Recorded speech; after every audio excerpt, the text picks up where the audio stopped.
déploiement de ces outils risque de créer des phénomènes de dépendance, tant technologiques qu'économiques. Ça peut par contre jouer fortement sur la concurrence entre les cabinets. Pourquoi? Eh bien, tout simplement, tous les cabinets n'ont pas les mêmes données, tous les cabinets n'ont pas les mêmes moyens financiers en fonction de leur taille, en fonction de leur structure, pour développer ces outils fine-tunés, ces outils affinés. Et donc, ça peut jouer sur la concurrence, sur la qualité du service rendu, et ça peut avoir un impact aussi sur les justiciables. C'est-à-dire, si ce sont les cabinets les plus chers qui ont accès aux meilleurs outils, bien fatalement, l'asymétrie entre les parties risque d'en être renforcée. Et là, on rejoint tous les efforts que font certaines professions pour donner accès à leurs membres à certains outils d'intelligence artificielle, notamment générative, pour éviter, j'allais dire, ces distorsions internes de concurrence. I think both go hand in hand, and I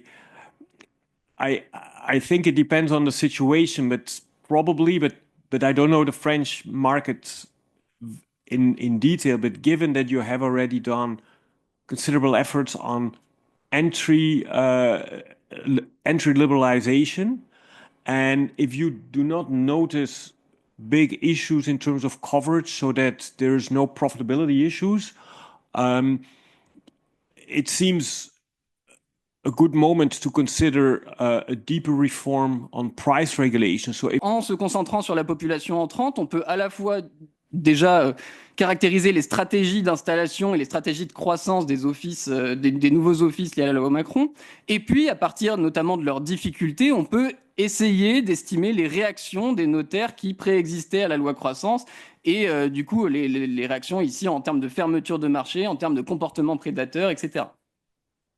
En fait, cette question de la différence de conditions de marché entre hommes et femmes, elle n'est pas traitée puisque la seule question qui se pose au moment de la loi Macron et le traitement du genre qui est fait dans la loi Macron, c'est seulement celui de l'accès des femmes à l'exercice libéral. Mais l'idée qui est posée, et c'est là que ça s'arrête, c'est une fois qu'il y a accès, une fois que les femmes ont accès au marché, dès lors, les seules différences qui résulteraient ou qui se créeraient sont des différences de mérite individuel.